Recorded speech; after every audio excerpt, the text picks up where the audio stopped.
रोज एक नई कहानी देखने के लिए चैनल को सब्सक्राइब करें और बेल आइकन दबाना ना भूलें। कंचन एक मनमौजी लड़की थी जो हमेशा ही अपने मन की करती रहती। कुछ दिनों बाद कंचन की माँ शीला ने घर में अरबी की सब्जी बनाई होती है और वो कंचन को बुलाने लगती है।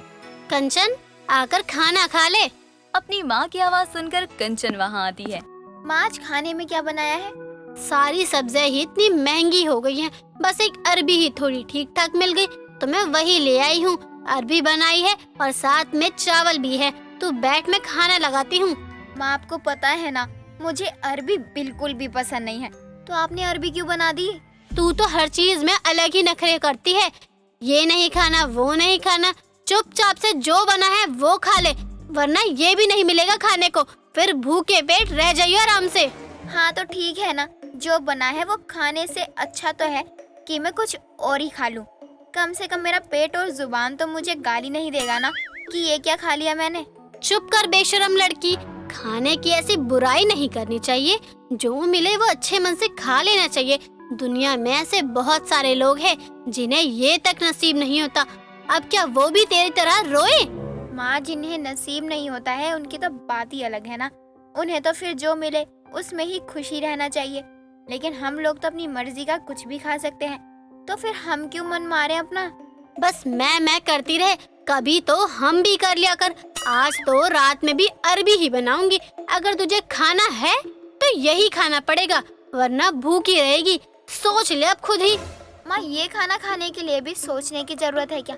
आप ही खाओ, ये मुझसे नहीं खाया जाएगा। भगवान ने भी पता नहीं कैसे इस रईसजादी को हमारे घर में भेज दिया। यहाँ जो मिल जाए मैडम को वो नहीं खाना, अपनी फरमाइश करनी है। ये नहीं खाना, वो नहीं कहना। कंचन ऐसे ही थी, अगर उसे वो खाना पसंद नहीं आता तो वो खाती भी नहीं। और इसी बात से शीला को बहुत ज्यादा गुस्सा आता था, क्योंकि कंचन की इस आदत से वो कई बार अन्न का बहुत अपमान करती थी। कुछ दिनों बाद कंचन के भाई अतुल की शादी एक सुनिधि नाम की लड़की से हो जाती है। भाभी, वैसे तो मैं बहुत हैरान हूँ कि आखिर आपको भैया में पसंद क्या आ गया। मेरा मतलब है, भैया ओके ही हैं और आप तो इतनी सुंदर हो, फिर भी आपने भैया में ऐसा क्या देख लिया?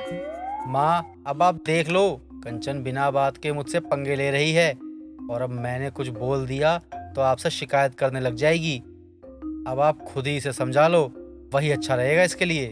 अरे अब बस भी कर जाओ तुम दोनों।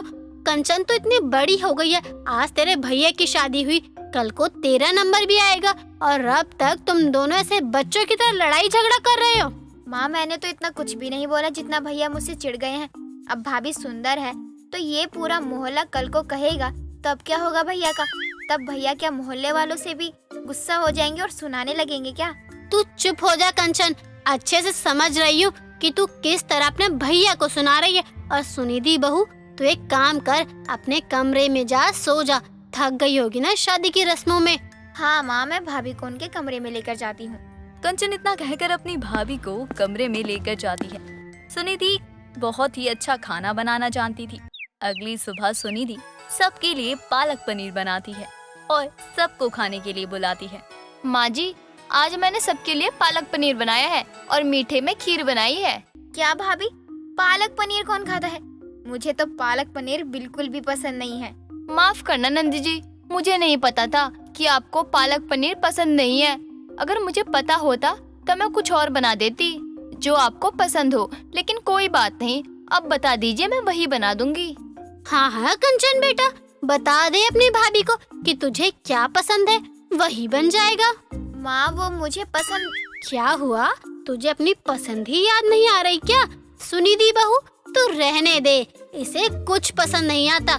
कल को तू इसके आगे 56 भोग रख देगी ना, तो भी ये इसमें कोई ना कोई कमी तो निकाल ही देगी। ननद जी, आप एक काम करिए, जो भी आपको खाना हो ना, आप जोमेटो से मंगा लो। सुनिधि की बात सुनकर अब कंचन जोमेटो से खाना मंगवा लेती है। एक बार जोमेटो से खाना मंगवाने के बाद तो कंचन को ऐसी आदत लग जाती है कि अब वो रोज जोमेटो से ही खाना मंगवाने लगती है। एक बार घर में गैस खत्म हो जाती है तो सुनिधि अपनी सास को बुलाती है।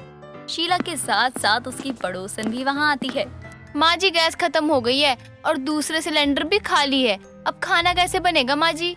बहू, इस बात का तुझे पहले ध्यान रखना चाहिए था ना। अब अचानक से कहाँ से लाए हम? माँ जी, मुझे क्या पता था कि अचानक ही गैस खत्म हो जाएगी। मुझे पता होता तो मैं दूसरा सिलेंडर बुक करवा लेती ना। अगर अब करवा भी दूं तो कोई फायदा नहीं है, आने में तो टाइम लगेगा ही। इतना भी क्या परेशान हो रही हो तुम दोनों सास बहू? गैस ही तो खत्म हो गई है ना। बहू तू एक काम कर, मेरे घर जाकर एक सिलेंडर ले आ, हम लोग एक्स्ट्रा रखते हैं। तीनों बातें कर ही रहे होते हैं, तभी वहाँ कंचन आती है। क्या हुआ? आज यहाँ सास बहू और पड़ोसन की मंडली लगी हुई है। कुछ खास बात हो रही है क्या? कुछ नहीं ननद जी, वो क्या है ना, गैस खत्म हो गई है तो बस आंटी के घर से एक्स्ट्रा सिलेंडर लेने जा रही हूँ। हमारे घर में एक्स्ट्रा सिलेंडर भी खाली है। आप लोग इतना क्यों परेशान हो रहे हो? अरे सिलेंडर ही तो खत्म हुआ है, लेकिन जोमेटो तो बंद नहीं हुआ है ना। एक काम करती हूँ, मैं सबके लिए खाना ऑर्डर कर देती हूँ। अरे वाह कंचन बेटा, ये तो हम लोगों ने सोचा ही नहीं।